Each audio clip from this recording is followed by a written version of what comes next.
a signé beaucoup et on travaille.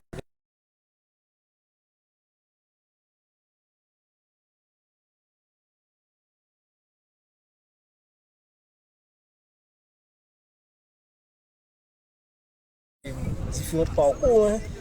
Alors, j'ai débuté en tant que joueur à l'AS Dragon. C'est vrai que c'est mon père qui a créé l'homme fondateur au niveau de l'AS Dragon. J'ai démarré en tant que joueur. Après, je suis passé arbitre, ensuite trésorier et aujourd'hui président de l'AS Dragon. Très bien, Monsieur Jeanne. Que pensez-vous de l'événement qui se tient aujourd'hui au terrain de Belle-Plaine? Alors c'est bien pour le club parce que bon, on a été en souffrance durant quelques années, il n'y avait pas d'éclairage, mais un éclairage flambant neuf, c'est bien pour l'AS Dragon qui pourra s'entraîner normalement ici à Belle-Plaine. Très bien, on vous remercie Monsieur Jeanne d'avoir répondu à nos questions et justement on va poursuivre cette actualité. On a parlé d'éclairage, nous allons recevoir Cédric Cornet, maire du Gosier, président de la CARL. Bonjour Monsieur le maire. Bonjour Naomi, bonjour à tous ceux qui nous regardent sur internet. Monsieur le maire, pourriez-vous nous parler de l'événement qui se tient aujourd'hui à Belle-Plaine? Alors c'est un événement important, hein. Vous savez que Belle-Plaine a une jeunesse qui est très importante et on a un club mythique qui s'appelle l'AS Dragon. Ce terrain, lorsque nous sommes arrivés, n'avait pas d'éclairage public. Pendant près de 30 ans, l'AS Dragon était en demande et politiquement il n'a jamais eu de réponse favorable. Dès notre arrivée, nous avons amené cet équipement sportif qui permet de s'entraîner le soir. Je rappelle que quand même il y a un club senior qui vise l'élite et donc comme l'AS Gosier, on a voulu vraiment aider les 4 clubs. Donc bien sûr on va poursuivre avec la JSF et Madiana, mais c'est vrai qu'aujourd'hui on est très fiers parce que au-delà de l'éclairage public, c'est un éclairage public moderne. Et c'est pour ça que vous allez voir que Zeria va parler, c'est qu'aujourd'hui, avec mon téléphone portable, depuis chez moi, je peux éteindre, allumer, faire ce que je veux de la lumière. Donc en même temps, il y a un gain d'énergie, un gain de productivité, mais surtout une économie pour la collectivité. Donc en gros, on est vraiment dans le modernisme et surtout, l'AS Dragon peut être fier d'avoir un investissement de la ville qui permette à tout le monde de pouvoir s'entraîner le soir.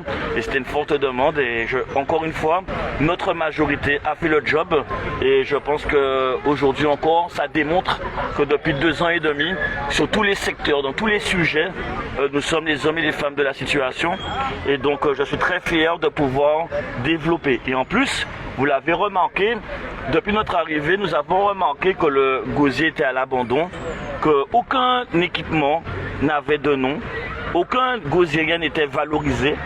Et depuis 2 ans et demi, on valorise, on remet les points sur les i. Et je suis très content pour la mémoire d'Henri Isaac, qui a fait de grandes choses à l'université, mais aussi, si on est sur ce terrain aujourd'hui, que l'AS Dragon existe, c'est parce que Henri Isaac a fait tout ce qu'il fallait pour ça. Et donc, aujourd'hui, je suis très content de pouvoir inaugurer le terrain de football à Belle-Plaine, qu'on va appeler le terrain de football Henri Isaac. Et bien sûr, on va aussi mettre en avant tous les présidents de l'AS Dragon qui ont permis jusqu'à aujourd'hui que l'AS Dragon est toujours vivant. Et ça, pour moi, c'est c'est un club mythique du Gosier. Et donc, on fait tout ce qu'il faut pour qu'aujourd'hui, les enfants s'épanouissent à Gosier, qu'il y ait un vrai développement à Gosier. Et je pense que tous les Gosieriens le voient. Je n'ai pas besoin de me vanter, ou ma majorité n'a pas besoin de se vanter.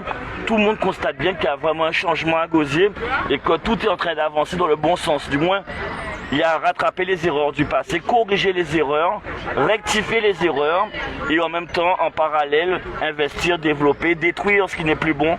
Vous avez vu que le bâtiment de l'école, l'ancienne école Alexis, on a dû la détruire. La police nationale qui est en face de la mairie, on va la détruire. Vous avez vu que plusieurs bâtiments sont dangereux pour la population. Donc on voit bien qu'il y a un vrai... on rentre dans un moment de chantier, de travaux et on va poursuivre. Et je donne déjà rendez-vous puisque notre prochain point d'étape, ce sera la JSF à Saint-Félix, qui eux aussi demandent de l'éclairage public, mais on a encore un problème de foncier à régler. Mais on va rentrer dans une dynamique avec eux dans les jours et les semaines qui arrivent. Très bien, merci beaucoup Monsieur le maire pour cette intervention. Merci à vous tous. Nous allons poursuivre, justement, Monsieur le maire l'a abordé, nous avons parlé très brièvement d'éclairage public innovant. Nous allons recevoir Monsieur Christophe Biabot, donc prestataire Xeria. Bonjour Monsieur Biabot, venez à côté de moi. Bonjour à tous. Monsieur Biabot, pouvez-vous nous parler des caractéristiques techniques de ce nouveau système d'éclairage, justement? Là, nous sommes sur un éclairage purement LED, donc avec 8 projecteurs qui font environ 1500 watts chacun. Donc on a 12 400 watts total, avec une possibilité importante de grader, en fait, c'est-à-dire d'abaisser si possible les puissances des projecteurs de chacun d'entre eux. Donc c'est une prouesse en fait technologique, puisque chacun d'entre eux sont pilotables à distance, soit de par une console dans le TGBT, donc le tableau général électrique, ou depuis un smartphone, une application dédiée, de façon à pouvoir régler le réglage de la lumière comme on le souhaite sur le terrain de sport. Donc on est en train vraiment d'allier efficacité énergétique et en même temps confort pour les joueurs de foot qui pourront évoluer sur un terrain où on pourra faire ce qu'on veut entre guillemets, quoi. Donc là on l'a programmé avec des demi-terrains, avec une possibilité de pouvoir à chaque fois mettre un demi-terrain par exemple allumé avec 50, 80 ou 100%, de façon à jouer vraiment sur l'air de l'espace de jeu qui est concerné, sans toutefois suréclairer l'ensemble du terrain, par exemple. Voilà. Bien. Combien de temps cela a-t-il pris pour être mis en place? Pour Xeria, donc dessus évidemment c'est du matériel technologique, donc il y a une grosse part de fourniture, et une fois que le matériel est sur place, il y a environ 2 semaines de travaux effectifs sur le terrain en cumulé. Voilà, avec les tranchées pour repasser les câbles. Forcément, qui dit matériel électronique programmable dit câble de puissance mais aussi de commande. Donc on a dû repasser des câbles donc, dans le sol de puissance et de commande. Donc en temps effectif, effectivement, on a mis 2 semaines pour faire les travaux. Très bien, on vous remercie Monsieur Biabot pour votre intervention. Merci. Nous allons poursuivre avec un autre invité qui est cette fois-ci le lieutenant-colonel Alban Couvout, directeur des opérations du RSMA. Bonjour Monsieur Couvout. Bonjour Madame. Pouvez-vous nous dire aujourd'hui quelle est la place du RSMA dans ce type d'événement? Alors nous sommes très heureux d'être ici. Tout d'abord c'est un événement sportif. Vous savez qu'au RSMA on œuvre directement au profit de la jeunesse, donc on est très content de s'associer à un événement qui va forcément parler aux jeunes. Le RSMA, donc c'est un régiment du service militaire adapté qui propose une offre de formation professionnelle à environ 700 jeunes Guadeloupéens par an qui viennent chercher bien sûr une formation professionnelle, mais pas seulement. On essaie un petit peu de leur inculquer un savoir-être, notamment à travers le sport comme support pédagogique, puisqu'on aide nos jeunes à acquérir, on va dire, l'esprit d'équipe, la cohésion, le goût de l'effort, et du coup il nous a semblé tout à fait naturel de répondre à cette sollicitation de la mairie, que je remercie donc, pour notre participation à cet événement où on rencontrera l'AS Dragon avec notre équipe régimentaire, et je souhaite que le meilleur gagne. Très bien, merci beaucoup Monsieur Couvout pour votre intervention.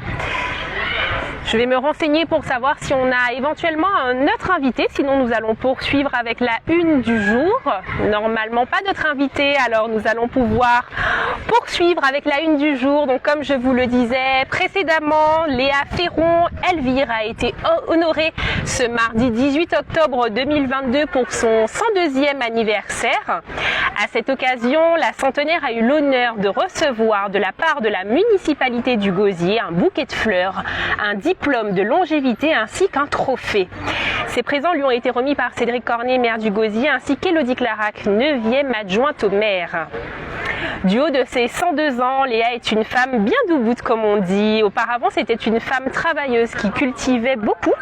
Aujourd'hui, elle pratique encore la lecture, passion qu'elle partage aujourd'hui avec ses petits-enfants. Femme de foi depuis son plus jeune âge, elle a été présidente des membres de la Légion de Marie à l'église. Sa famille a toujours eu une place très très importante dans son cœur au sein de sa vie, mais elle est aussi maman de 7 enfants, soit 5 garçons et 2 filles, et elle fait aujourd'hui le bonheur de ses enfants, de ses petits et arrière-petits-enfants au quotidien.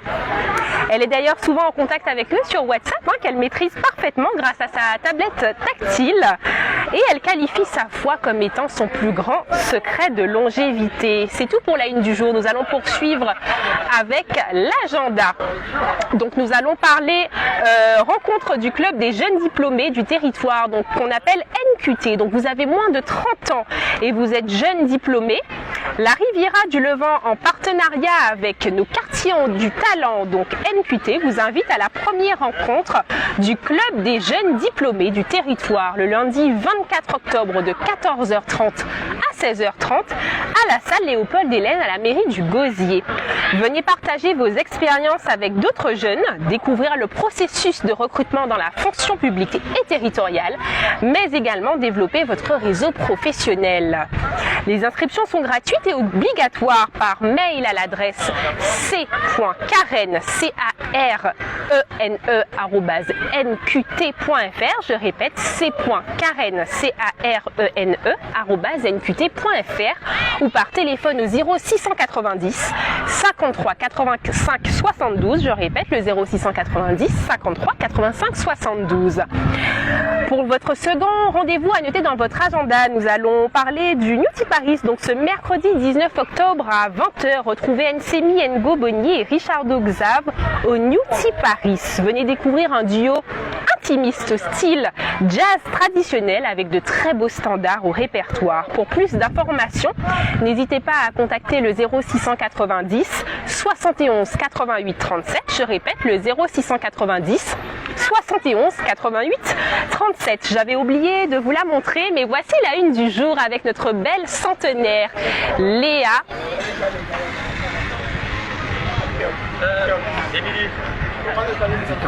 On me signale qu'on a une invitée qui vient d'arriver, donc nous allons pouvoir la recevoir avant de clôturer ce journal.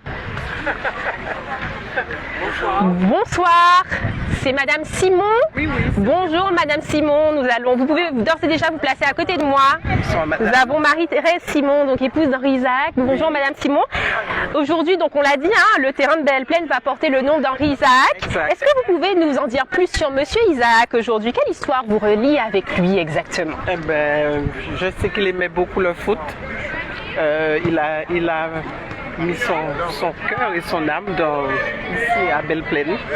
Et aujourd'hui, je suis très contente qu'il soit honoré après 18 ans. Et c'est Monsieur le maire qui l'honore et on le remercie. On sent votre émotion, Madame Simon, on sent que vous êtes émue. C'est super. Que signifie cette nomination pour vous aujourd'hui? Quel est votre ressenti? On sent que vous êtes très émue, mais pouvez-vous nous en dire un peu plus à ce sujet? Il le méritait parce que il s'est impliqué dans la vie des jeunes des jeunes gosiériens, des jeunes du Trérin. Oui, il n'y a pas de souci. Prenez votre temps, on n'est pas pressé. Ému et il a...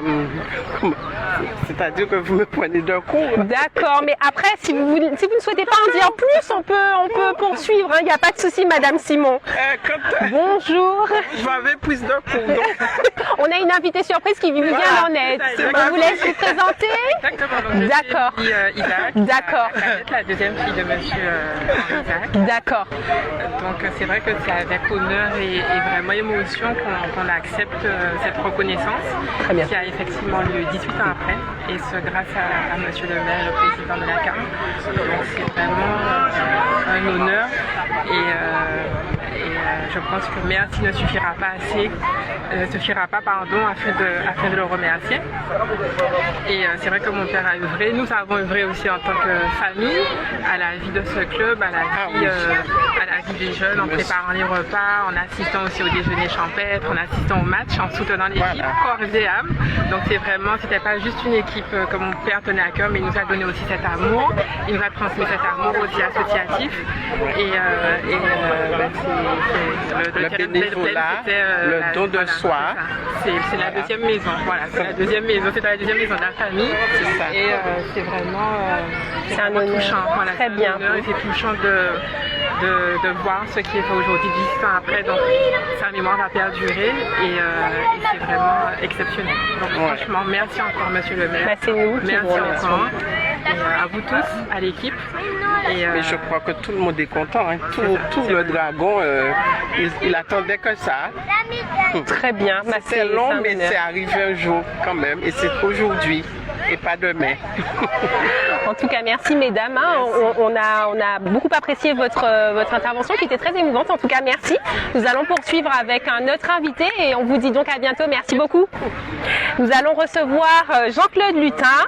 Bonjour Monsieur Lutin, ancien footballeur. Oui, bonsoir. Bonsoir Monsieur Lutin. Bonsoir. Alors, est-ce que vous pouvez nous parler un petit peu de votre parcours, Monsieur Lutin? Oh, je dois parler de mon parcours. Ça sera long? Ouais, ça va être très long. Un petit résumé? Avec l'AS Dragon, j'ai commencé à gagner des titres.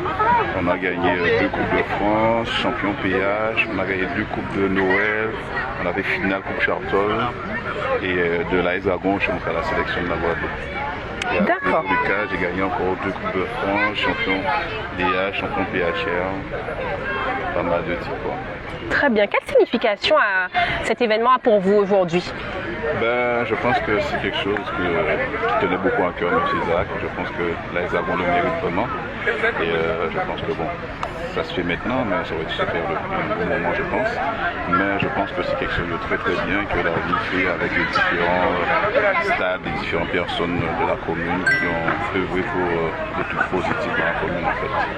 Très bien. Est-ce que vous auriez justement une petite anecdote ou plusieurs à nous raconter avec Monsieur Henri Isaac? Est-ce que vous avez des souvenirs qui vous reviennent? Parce qu'en fait, quand on venait à l'entraînement ici, quand on était plus jeune, là j'ai des boucles d'oreilles. En fait, les boucles d'oreilles étaient interdites avec M. Isaac, c'est-à-dire qu'on ne pouvait pas venir à l'entraînement. Quand on venait à l'entraînement, il fallait les retirer avant d'aller à l'entraînement. Même senior, il fallait les retirer. Et avant. Et c'était quelqu'un qui aimait les gens qui avaient beaucoup de rigueur. Et puis un jour, il y a des fois, je ne venais pas tout le temps à l'entraînement. Et puis il m'a dit, au Saint-Lutin, Jean, qu'on entraînait, c'est comme ça qu'on paye un billard. Alors si on servait un entraînement, on peut servir un billard. Alors, on s'en parle. Après, depuis lors, j'ai mon entraînement et puis ce qui fait que j'ai fait le parcours que j'ai fait jusqu'à aujourd'hui, au niveau D'accord. Eh ben, merci pour votre intervention, Monsieur Lutin. On a beaucoup apprécié cet échange. Merci beaucoup. Nous avions terminé avec l'agenda du jour. Donc c'est tout pour notre Carlactu de ce jour. En attendant, on se retrouve très vite pour un Carlactu numéro 20 déjà sur notre site de la Riviera du Levant pour votre rendez-vous live au cœur du territoire. Merci et à très bientôt.